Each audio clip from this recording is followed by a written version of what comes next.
Hello, Be Awesome listeners. This is episode 55 of Keeping It Local, Easton Be Awesome podcast, showcasing the amazing people in my community of Easton, Massachusetts. This is a great one for me because I have a long history with my guest here.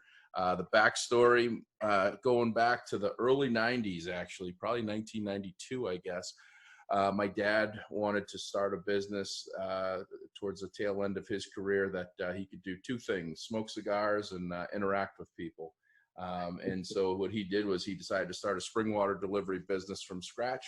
Went and got a van from a Hertz or one of the rental companies down at Providence Airport. Got an agreement with a water distributor or water manufacturer out in Western Massachusetts, and he started just picking up bottles. Didn't think it completely through, and realized he needed a warehouse space. And lo and behold, driving around town, he came across a company by the name at the time was Willwork Exhibit Services that had a warehouse, and they had some extra space. And he went in and he talked to the owner, Billy Nixon, and they worked on an agreement that we could have some of the space to put some of our bottles. And over the next 6 years, we had a wonderful relationship. Willwork and Mr. Nixon and his entire team have always just been lights out fantastic to my father and I. And during that, I actually got introduced and got an opportunity to work at Willwork, which is which at the time was just installing and dismantling trade show booths, which is a lot of work and it's labor intensive, but it was a great opportunity, and I learned a lot. And so over the last 28 years since, I've watched this company grow, and now it's known as Willwork. It's Willwork Global Is it Willwork Global, correct? Willwork Global Services, yes. Willwork Global Services. So, Mr. Nixon, welcome aboard. As far as a town family goes, it doesn't get any more Easton than this. The high school gymnasium is actually named after your father, who shares the same name. So you are tied into Easton real tight. But tell us a little bit about Willwork Global Services, because you spread your business from just the Boston area to all over the place. So give us a little history of that. Well, we started in 1987. I was loading beer trucks, and I knew my back wasn't going to hold out. So we got the opportunity because of the way things were in Boston back in the 80s, and they made movies out of it.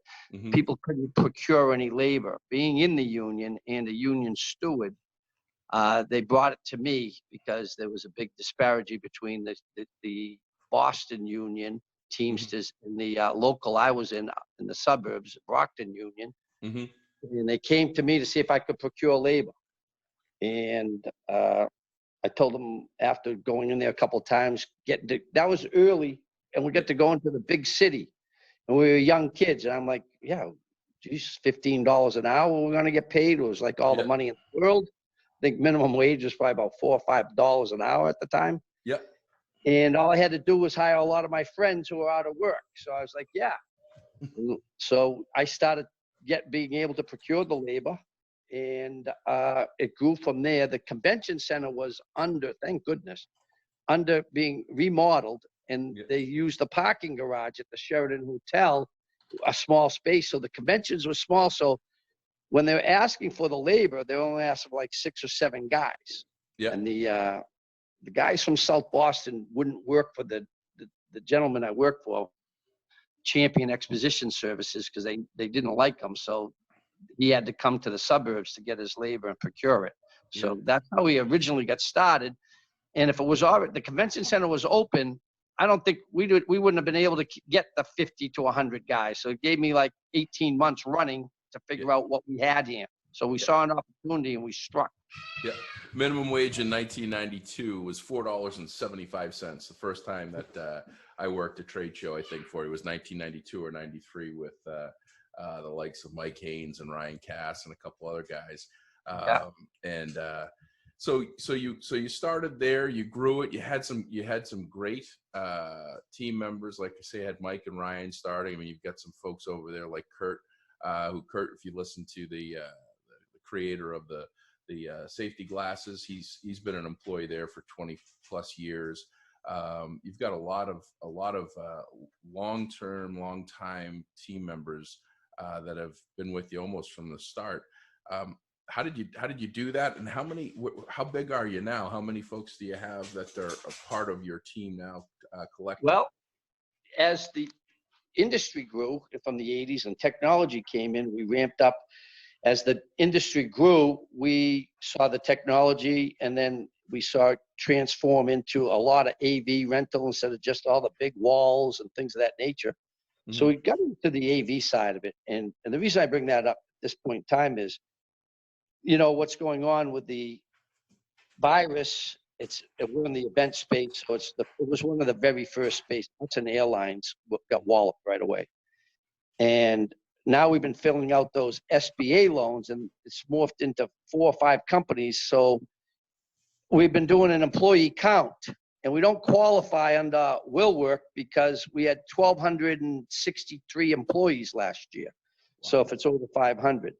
So all the other companies are under the 500 mark. Mm-hmm. And when we put it all together, we're just a hair under 2,000 employees with all the companies together. It's really like one big organization, different companies, but we look at it as one big organization. They're all standalone companies. Mm-hmm. One is a labor company that does teamwork, supermarket installs, like we're doing right now in the supermarkets, and mm-hmm. the plexi up for the virus. We'll do anything that requires labor. Mm-hmm. And then we have an app company for meeting spaces. That's Jay Cass. Mm-hmm. Like you said, you started with his brother Ryan, and now Jay is a partner of ours. And one way we did it, we made everybody we had some great lucky recruiting going on, and we had the longevity here. Yeah. But in all the different divisions, we made the key people partners, Josh. Mm-hmm. So like Kurt's a partner in the company. Yep. And Dave King, Dave's my partner. Jay Cass is a partner, and Dave McCormick on the AV side's a partner. Yeah. So that's one way is to do it. So let's talk about this, because you mentioned about the trade show space. It got hit. As a matter of fact, I just read a report this morning. $2.5 trillion is the trade show convention impact. That's what is spent, invested, and utilized for money in a year, and that's a lot of money. And you were coming into this year, and only because I know you and I talked to some folks, you were coming in this year to potentially have a breakout, just absolute best year ever, with great growth and a lot of new accounts and things like that happening at the start of the year. And then all of a sudden, coronavirus hits, and the wheels fall off the rails for trade shows, and literally the world stops overnight, right? Literally just halts everything. I can't imagine what that was like, because 2,000 employees. When I started with you, your dad would be at the office on Saturdays distributing paychecks, and there weren't a lot of them to distribute, but that's how people got paid. And now you're talking about 2,000 employees, multiple offices, everything hits overnight. What do you do? What's your next move? What's your thought on all of that? When you were there, you saw when I was young doing it, and I would throw my beepers. At the time, they'd be beepers. I would throw them, little immature, and the anxieties would get me, and I became known for that. And now if I get too wound up like that, I'm going to have a heart attack, and I get too tired. I have to go home and take a nap. Yeah. And it's not fair to all the people around you. It actually ends up being a violent scene. When I was 23 years old, everybody else was 23 years old. Wasn't a big deal. Growing to that size company, obviously you have to really change a lot of your behavior. I worked really hard on that aspect of not losing it. But after going through 9/11 and going through 2008, it's like, okay, deep breath, and you have a lot of people that are counting on you, and there was a lot of families counting on you. So it's funny, I thought I was great. I went 4 weeks. I'm like, I'm a pro at this. I was smiling. I was doing everything you're supposed to do. Yeah. And then last week it hit me. It was like a delayed reaction. The shock of it at first was a delayed reaction. I had a real bad day, meaning, I was yelling at people, the old Billy Nixon, except Yep. I'm not that animated like I used to be, came out, and I knew to get out of the office. And I said, "Oh, you're having one of those days." It hit me 4 weeks after the fact. Mm-hmm. And I was able to limit it, go home, sleep it off, and come back. But, we're a pro. We've been through an awful lot in 33 years. We've seen a lot. And so many people rely on us that I've got to figure out how we're going to keep the doors open, how we're going to get a lot. We had to lay off. We're down to 45 people. And our monthly cost was, I'll throw numbers out, was like $1.7 million a month. It's down to the minutes. So you hemorrhage cash instantly. Yeah. So in 2008, we went from literally from 27,000 in 1987 to $40 million in business. And that's just a straight up arrow. Mm-hmm. And you start believing your own press. All you did was hire. You got to give you bonuses, Christmas parties. You really think you're it, and it's all you. And then what the financial collapse in 2008 hit was a really bad time because I had to let people go, and I've never experienced that before. And I didn't know how to do it. I was in shock. And we were hemorrhaging cash. And I waited 6-7 months. And then I realized if I wait another month or two, no one will have a job. And I had to let people go when I should have let them go right away. Right. And this time around, once I knew a virus, you knew what was coming because we've seen so much from 9/11 to now. I knew I had to react quick, and I still didn't react at that burn rate of cash for a small company. I still took 2 weeks, and we went to every person, and we looked at them 1,000 times in their situations, and it sounds bad, and what we can do, and who's working on a project. And we know we kept people at work. We still have them. They're working on projects. We know what we just lost today, right before this call, a $1.5 million job for Amazon, who we landed at the beginning of the year in the Javits Center. Now, we knew we were going to lose it. The Javits Center is a hospital right now, and it's probably going to be a hospital in June. So we knew we were going to lose that business, but it still hurts when the call comes in and we can't do it. So we reacted quick, like you said, me and Kurt, morning, noon, and night, and it truly was really tough to let the guys go. We then said, Kurt's like, hey, you know, we're probably going to go out of business, and how big are we going to be? And we're still burning cash. And I said, Kurt, I can't sleep. It's been a week. We let these people go. And in Massachusetts, Josh, people get $825. We pay well. So they get maximum, plus they have children. And now today, that's $600, thank God, is hitting the payroll runs for people. Right. But we have some of the greatest people. I mean, they are just incredible. And they can do things that I listen to a lot of your podcasts, you know what I mean? And you're very humble. But my team can go 30 hours in a row, 40 hours in a row, go home and sleep for 3 hours and get up and work. And I try to be a good leader and do it. And I'm a disaster after 18 hours. And these guys, and I was when I was young too. These guys will do it. They're strong. And a lot of them come out of Orlando, and they get to collect $275 a week. And any income they earn, they can't, it gets deducted. Yeah. In Massachusetts, they get a day. You get to give everyone a day pay. So everyone we let go in Mass, we also get to give them a day's pay, which is a big help. Now they're getting the 600. Some of these guys are probably going to make more and not want to come back, but they'll come back because it's become a family here. Yeah. So I came in, I says, Kurt, I can't do it. He says, what? I says, Kurt, I've been thinking about this for a week, and this is before the government ever mentioned stimulus. I says, we have to give our crew a stimulus package. He says, Billy, we're burning so fast. And Kurt's a bleeding heart, and I'm the mean guy. But I says, Kurt, and we cut everybody a $2,500 check that we let go. And we let go at that time, like 40-something people at the time. Wow. And we gave, and the calls we got were amazing, because when you hear that this virus is brutal, it's bad, and it is it is as dangerous and as bad. But at the time, that check, 2 people were on the verge of suicide. One of the guys said, you know something, Kurt called him and said, Kurt, I'm gonna fight with my wife. She left. I've got all my bills in front of me. I'm back drinking and I got a gun on the table. I kill myself for companies and no one ever cares about me. Wow. Wow.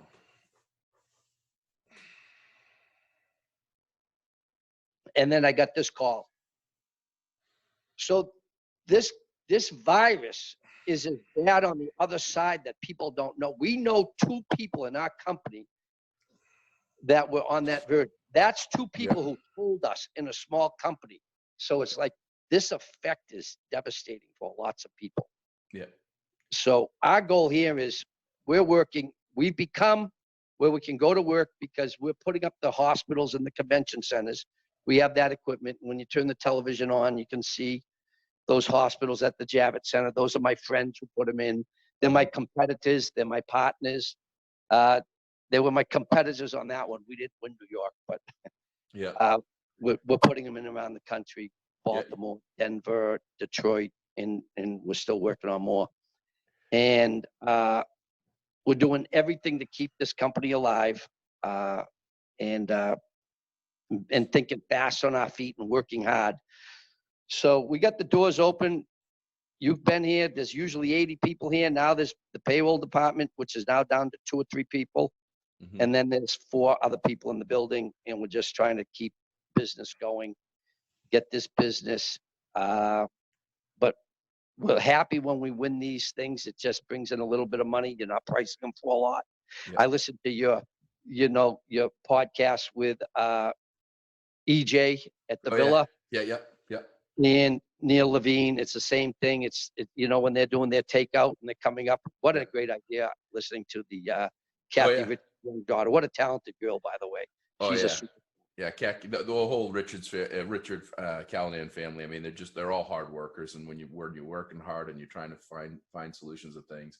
Actually, just before we got on this, I ordered Danny turns 13 tomorrow. He wanted fish and chips from McGuire, so we ordered delivery for his night before his birthday. But that's the amazing thing. And thank you for sharing the story. Actually, you can't see this, but I put a picture of your team, including Kurt and your brother Jimmy and a bunch of other guys that I pulled off the internet. That it looks like, I think it's in Orlando, actually, of all of the places to go. And you're absolutely right with regard to a couple of things. I can remember when you talk about the hours. I can remember working 38 hours and I think it was in a row and in 2004. And I think I shared a little bit of the story with you. And it was when Blackberries disappeared for an IBM show. I mean, and they were $500 a piece. They put 4 in a box and there was like 1,100 boxes.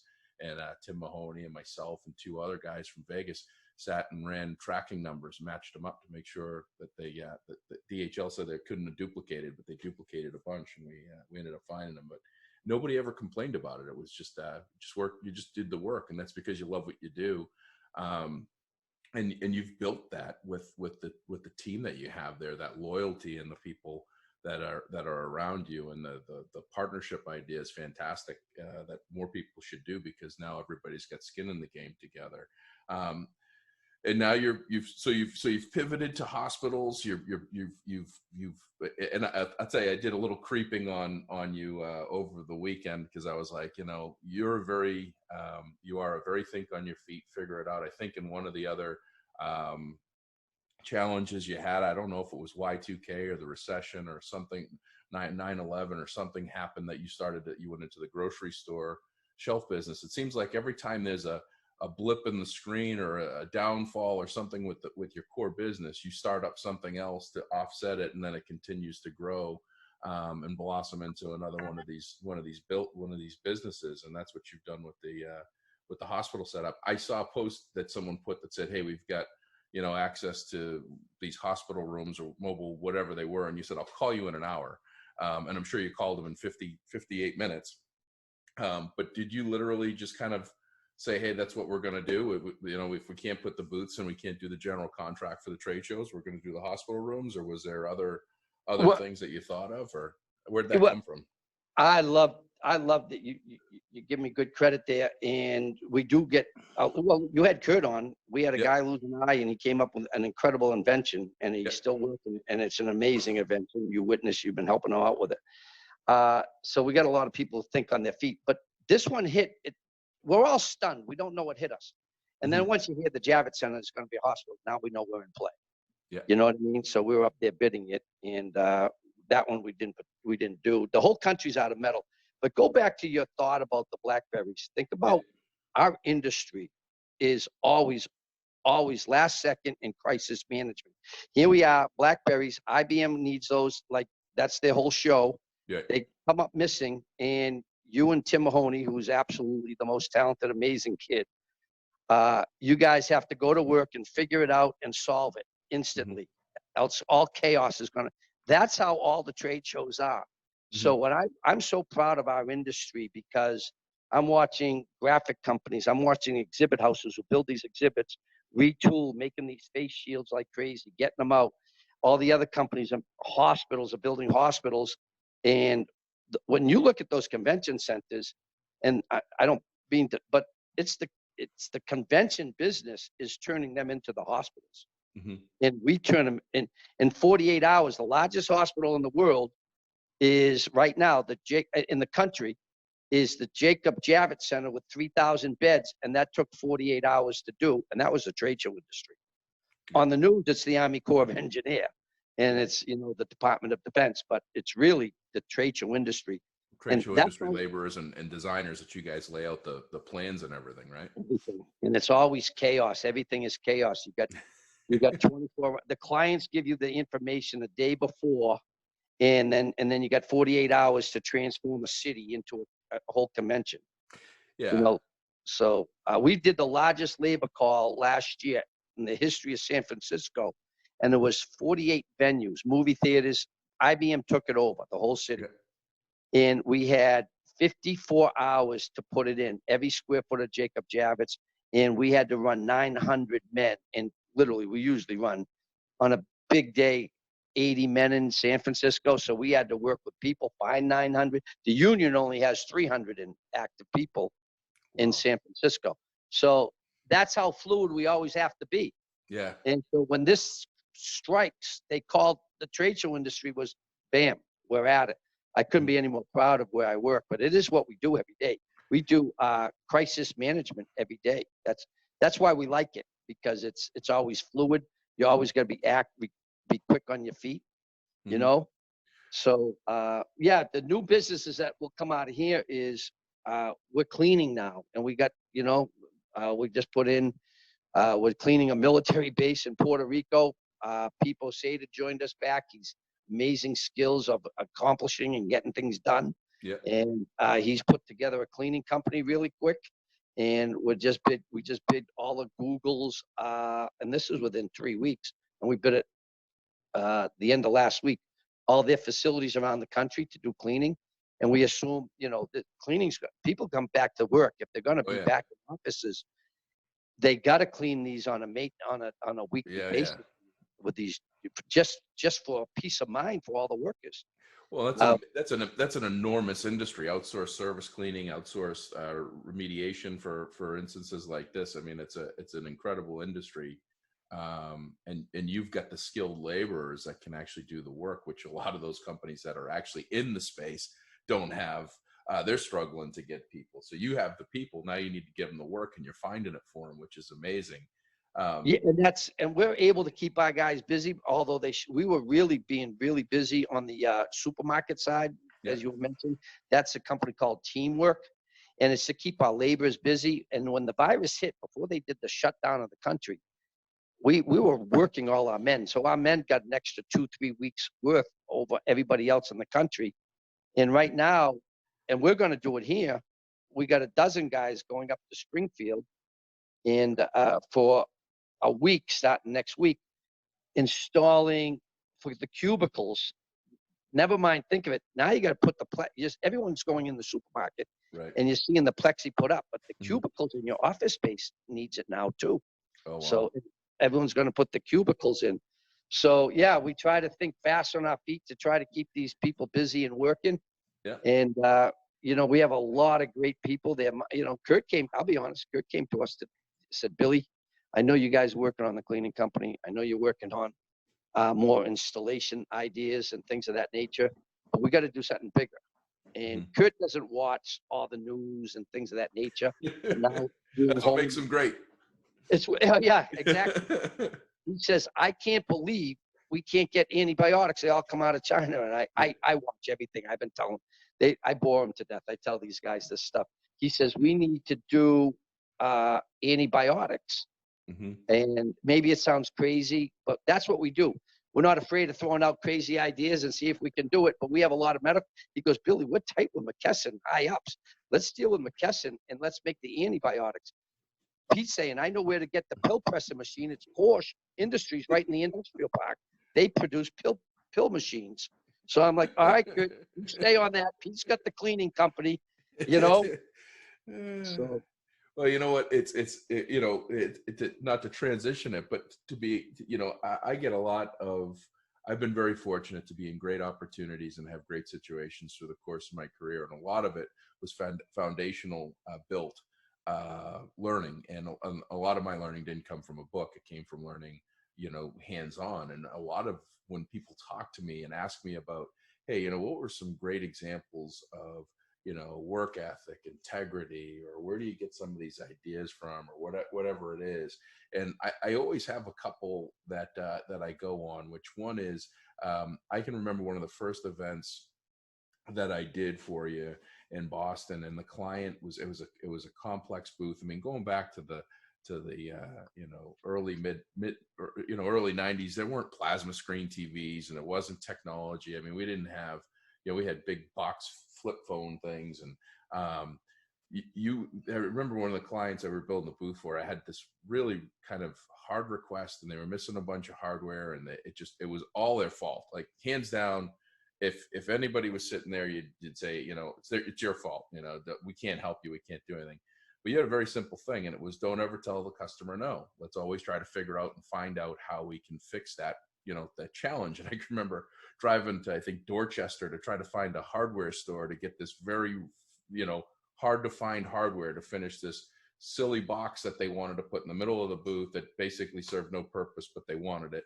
And but we had to do it, because you always said, don't ever say no to the client. Make sure that whatever it is that we can possibly do, if it's possible, we need to make sure that we make it possible. And the other thing that you do is that integrity of and the care, that is why all these people are standing through and coming up with these ideas. One, that you're open, but the big one that I talked to you about on Sunday, that I've gone over and above telling people, and I actually have a make gratitude your attitude wall in my closet. When I'm feeling down and out, I open it up and it's a corkboard with thank you cards. You always made us, we were laborers. We built booths. We didn't, we got dirty. We didn't have a pen and a paper that we worked with unless we were drawing a plan. But you always told us that we had to write a thank you card and put it, tented on the table so that the customer always saw it, to show the appreciation of the opportunity that we were given. And that's something that I think that you instill.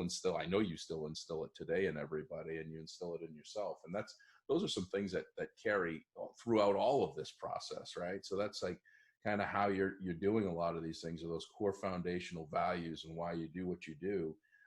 And it could have been very easy. And I'll be honest with you, when all this stuff hit, some of the first people I thought of were you guys, because I knew this was going to hit you hard, because I'm in the public speaking world. I'm in the trade show world as getting up on stage. And I mean, I had 100 hours. I got home March 12th. I still had my blinders on. March 13th happened, and they started to do the shutdown stuff. And on March 16th, the next 100 hours, I had every event canceled straight through June. And now I'm canceled straight through almost to September. So I thought about you. I worried about you. I reached out to you. But you guys never seem to have missed a beat. I know that it was hard. I know this was a challenge. I can't imagine the layoffs and everything else, but I'm just really so inspired to see that you guys just didn't take what was going on around you as the final answer. And you've got all these creative new ideas. And I think that's something that people can take away from. One of the things we didn't get to touch on too much, we talked about Jay Cass a little bit and some of your other companies. One of the really cool things that I think that's out there right now that I really see a leveraging for the future, even with live events, is virtual events. And you guys have been doing a bit of that for a while, right? Where Yes. Yeah, we actually, and actually it's kind of funny because we had the AV company going, we have the app company going, and we in 2008 we started the virtual events because people didn't want to spend the money for trade shows. So we started figuring it out with Jay Cass and Dave McCormick and the team we have. We have some great talented teams. And we've also brought a lot of first technologies into the business because when we were the brand new AV company, we needed to stand out, and we got lucky. We put an ad in the Globe and got a kid, foreigner. He comes in and he didn't like going into Boston, but he had no problem getting on a plane and traveling anywhere in the world. He would literally fill up a passport and a half a year, and he would just find new technology, just see the basics, and then get on a plane and meet the guy who invented it. And then we would bring it back to the trade show industry. Yeah. So we were one of the first one. We're the first ones that we know of that did any type of 3D mapping. Yeah. Like the Queen did it for her Diamond Jubilee on the Buckingham Palace. Well, we did it on Kiowa Island on the hotel. Now 3D mapping it's really fine tuned itself, but it's hard to do a first. But once you do a first, you got to find a new first because it's now out of the bag. Everybody starts doing it. Started doing virtual, having Jay Cass, a super talent. Yeah. And he's an interesting kid because, like you said, Ryan was one of our first lead men. Yeah. And he brought in his younger brother, and he's a tech geek. Yeah. And he was very good at the Bulls, but he was going to college, and then he got out and he went into gaming school building apps. That company didn't make it, but then he came back here right when that need was finding its way into the trade show. So he came back here. So we people say you got all these visions. I'm like, oh, well, Jay came back. He's a kid that my father's a school teacher with and told me this is what we should be doing. So I said, great idea. So we're lucky to have, and then, so we have a lot of talented people. We just work really hard in fostering their ideas and letting them run with it, because then the people around them say, wait, I have a good idea, but a lot of people are timid from creating them. And we try to foster everybody's idea when they come in. And when someone says you can't do it, we said, no. That's a hurdle we need to get over. We can do it, but let's write that down. That's a hurdle. So we have a very big foster a can-do attitude here. And it's really fun because it's really fun to watch the ideas and get out of the way and let the people do it, because we're old. Like you say, in 87, there was no beepers. There was nothing. There wasn't computers, So we still use phones with cords, and I think cell phones were 50 cents a minute, and not many people had them. So it was a different world. Phone banks were the way that people communicated when you were at the Heinz Convention Center when I started. Not many people had cell phones. So yeah, it's a different world. Lead generation software and all the different tools and items. It used to be, if you were a salesperson, you'd go into a trade show and you'd bring a notebook and a pen, and now you just scan people's badges and it automatically populates and goes over to wherever the heck it goes. And by the way, that's what Jay creates. Exactly that stuff. So he creates all that. The biggest purchase we made here, $289, it took us a while, 1989, and it was a fax machine. Yeah, made that funny annoying noise, and I can remember those. To implement NetSuite. So we're trying to figure that out, and I'm still impressed with the fax machine. I couldn't figure out this NetSuite. Thank goodness we have a great team that can figure it out, and they're working on it still as we speak. Yeah. So what do you think's gonna? What do you think the world of trade shows and conventions looks like a year from now? The dust settles, everything's semi back to normal. People are wearing free hug T-shirts. That's the big debate at our office, and I got to be honest right now. There's so many mixed reports. We are watching, and I'm sure you're watching it too, because you're in the trade show business. You're affected in a big way. But we're watching a lot of shows rebooked. And then when I listen to the science on this, I really think it's 18 months before it's anything where we're back to normal. We're watching the shows rebook, I don't think they're going to happen, even though they're rebooking. I'm trying to go with. We're ready for them. They rebook. We can ramp back up, but I got to figure out how we can get our people back to work in any aspect possible. And by the way, we did buy a lot of graphics because we produce our own graphics here. So we turned into a graphic company. So we're out there producing any graphics. We got $1,000 order for parking lots for Albertsons stores. So, but it was good because we didn't have to lay off our graphic department because now you got all these pickups for the supermarkets. So we're creating the graphics for them. And it's a bonanza.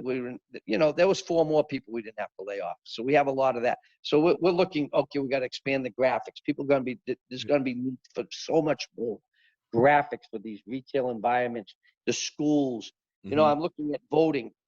They show Wisconsin on the news voting, and everyone wore a mask. And you go to Oliver Ames High School and you vote, it's the same way. And it's all the old people who are so vulnerable. So we got so much equipment. I'm thinking, Pete, how are we going to, let's create the right voting structure and the voting booths for the votes, So that's what we're doing because I can't see where events and crowded spaces are going to come back that quick. Right. Josh, I can't. No better place to test that out than Nixon Gymnasium. It's funny you say that because that's exactly, we have right up the street. I'm thinking, in about a week, we're working on other stuff right now. In a week, I'm going to say, hey, can you open up the school? We want to come in and work on designing voting booths for you. And they're going to say, yeah, absolutely. Yeah.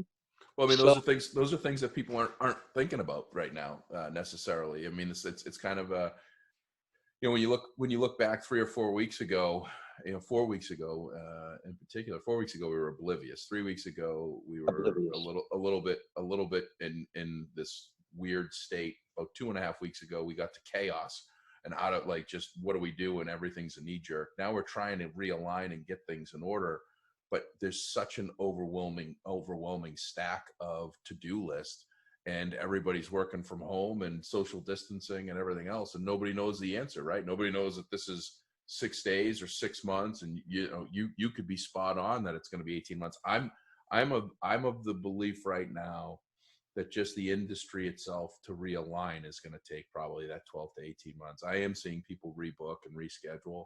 My concern is who's going to go out there and go to those events. I think everybody should. I'd love for everybody to, because myself and other public speakers that are friends of mine that I talk to, they're telling me their stories, and I think that I'm in a better spot than a number because many of my events are smaller. So Yes. they're more likely, it's not the 50,000, 60,000 attendee, keynote people. Those guys are getting hit because a lot of those events are just afraid to put back on. Yeah, and you're not sitting around. You're out hustling. You're out, and from that is an opportunity is going to present itself. Oh yeah. Your podcast is growing, and you're staying local, and you're promoting these businesses, things of that nature. You might not see me get on a plane after this. I might enjoy just being at home doing podcasts, virtual trainings, and speaking. Who knows? I mean, it's been a learning experience. I didn't know how to use Zoom 2 weeks ago, and now I'm doing all of my podcasts and recording on them and doing all this. And you're right, the uptick in listeners and followers and everything is definitely improved a lot. So I was telling you last week, our company, it's a crazy business. There's a lot of parties. We're parties because we work so hard and we stick together.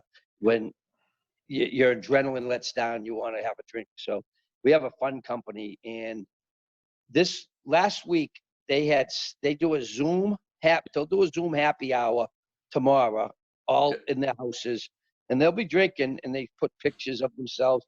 They're funny. But last week they had 74 company members on the Zoom happy hour, and it wasn't all 74, but I heard it went from 5 at night till 11. So I mean, people want to, and when you set it up, it sets up all the pictures like a Brady Bunch opening screen, so you can see everybody and they're waving and doing all that stuff. We're going to be doing. There's going to be some of those coming up locally for some local businesses. We'll be sure to keep you in the loop on. I can't give too much away because I'm just talking to people about booking it, but we're going to be doing an after hours for local businesses event next week, actually. So should be pretty cool. Let's get some closing thoughts from you. Worldly advice, thoughts, perseverance. How does someone get up every morning and do what you're doing and stay with the optimistic and upbeat attitude and your tone? I mean, if anybody listens to this and doesn't see that you're someone that's absolutely figuring out how to crush it and take care of people, then they're half asleep. How do you do it? Like, what would be a couple of tips, secrets, or final thoughts that you have? It's funny because I wouldn't have said this to you 2 weeks ago.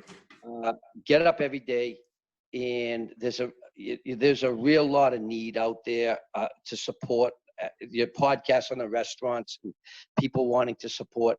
Work your brain.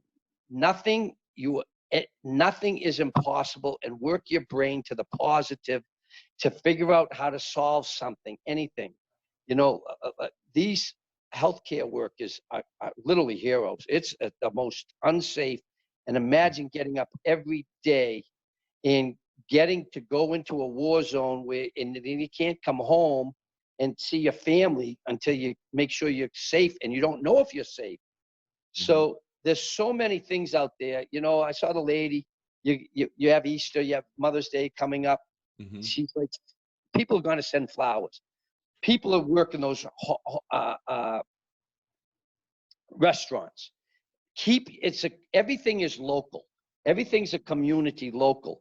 Wake up every day and figure out, what can I do? What can I do? Because it's a great exercise. And don't fall in a bad habit. Go out, do some push-ups or sit-ups, even if you do 3 push-ups or 3 sit-ups. Just stay active. Get up and walk, and take a lot of zinc, because zinc is killing the curve. Social distancing and zinc. You can't find zinc in a store, so I know zinc is a factor. And I've studied it. But it's just get up every day, be positive with the family. I can't tell you how much I love. I'm going to go down. I love that pizza idea. You go home and make your own pizza idea. That story is spectacular. Like you said it to EJ. Leave it to the young, and leave it to the young. Force your kids, force the young to come up with the idea. Teach them how to work their brain, because they have the answers. And they haven't been beaten up by life where they don't think they can do it. So force it. Look, think of the Villa. Think of Neil Levine, what they're doing. They're coming up with an app that goes longer, because once you activate that brain that you can do it, you're going to come up with amazing ideas. And don't be afraid of a bad idea. I always say it's not a bad idea. It might not be the right idea at this point in time. But all ideas are great ideas, because if you do it in a room with a lot of people, somebody can kick out the part that won't work and add something how to get through it. So it's I hate to say it, there's been a lot of fun here because we've been really testing our brain, Josh, and working with Pete. Don't get that way. Don't say no. You're right. You're right. And now Pete's coming up with all these ideas, and you saw what Kurt created. It's amazing. Oh yeah. So foster everybody around you. Foster their ideas to come up with something. You'll be amazed. You're going to come up with something. And then you're going to have fun with it, and you're going to get out of the depression from it. And that's what everybody has to fight, that depression. You have to get up and be active, but you got to motivate the body and brain. Body at rest stays at rest. Body in motion stays in motion. That's what you need to do right now, because we don't know what's coming next, and we don't know how long it's going to be. So that's what everybody can control, is that aspect. Yeah. Well, that is some words of wisdom, my friend. That should be, if anybody takes anything away, take that last 2 minutes, because that's amazing. So now let's figure out how people get a hold of you guys, because if anybody is, let's go down the rundown. If you're in the trade show business, you want your booth build out, installed, or dismantled, you got a Amazon or a company that's going to have your own private event, IBM, Fortune 100 companies. I know you work with a whole bunch of those, doing the total general contracting up to 1 million or greater square feet of a trade show floor. I know you do that. You do the tech backbone of it. You're doing the lead generation software. You're doing the mapping. You're doing everything trade show related. You're doing shelving for supermarkets and retail outlets. You're doing deep cleaning for businesses and buildings. and you're doing the hospitals for convention centers, transforming convention centers into hospitals. What's the best way that somebody can learn more, get more, and get a hold of you? Well, my cell phone's always out there. I'm in town, but we got all the websites, willwork.com, willworkglobalservices.com, for productions, Infomed. But if you call Willwork, that's the best one. We will cipher the business that we'll qualify what department you want and move it that way. You go online and you have Willwork, our phone number, 508-230-3170, and give us a call. There's a lot of local guys locally, and you're heard locally. Nationally, we say no to nothing. We say no to it, and it creates a lot of opportunities. So we're hungry, and we want to put all our people back to work. So give us an opportunity, is what I can tell you. Absolutely. And that number is 508-230-3170. Correct. That's the direct number. And you just say that you listen to the podcast and you don't know which one or all of the above services that you want, and they will put you through to the right place. Mr. Nixon, I can't thank you enough on so many levels. You have been an advocate for my family for 25 plus years. You've been a huge inspiration to me throughout my professional career. You've given me some wonderful opportunities. You kept me gainfully employed once or twice when my dad decided to fire me, and then rehire me the next day. Cheap labor, when you work for your dad, it's easy to let him go and then tell him to come back over dinner. So, but no, I think that a lot of folks that listen to this, that know me professionally, they'll click in and they'll be like, okay, now I see the leadership that I had early on is instilled in me throughout my career. So I can't thank you enough for everything that you've done for me through these years. And this has been a lot of fun, and I never knew you had such a great voice till I heard you on the podcast. You have an incredible voice for this, so keep going with it. I'm a big supporter, and I think you're doing great stuff, and I'm glad to be part of it. I appreciate it. I will do that as always. If there's anything I can do, I am always here, but I wish you and the team nothing but success. It's amazing to be able to go in someplace today, especially in the workforce where lots of people don't have a lot of loyalty, and you see people that are still, slinging and working hard. I got to spend some time with Bill there last time I was there. I can remember him teaching me about how to make cold calls back when I started slinging water. So it's great to see that you're doing everything you can for everyone, and keeping yourself out of the hospital yourself, and keeping cool. So I hope to do this again. This was your first podcast. You knocked it out of the park. Congratulations. And that'll do it for this episode of the Be Awesome podcast. I think that we've got a couple. We're going to do one tomorrow. Mr. Nixon talked about those healthcare workers. I've got a friend. He's outside of Easton, but he's doing something amazing. He started a foundation after his wife passed away, Nan Circle of Hope. They were raising money, doing some incredible things. She was a nurse. And so after she passed, they started this Circle of Hope to provide scholarships and support for men and women that want to go into the nursing field. And they've shifted gears. They're going to be raising money to feed the nurses that are in the hospitals here in the Commonwealth of Massachusetts, make sure people are working their shifts, but also getting their food in. And then I got a couple of new people. We're going to take the weekend off for the Easter and spend some time with family. We're going to come back at it hard on Monday with continued Easton efforts of great people doing amazing things, just like Mr. Nixon's doing here. So in the meantime, likes, follows, shares, comments, all that good stuff. Let people know that we're out here. Let people know that there are people doing great things, and just keep your head down and keep doing what you do. And if you can be anything, be awesome. Talk to you tomorrow.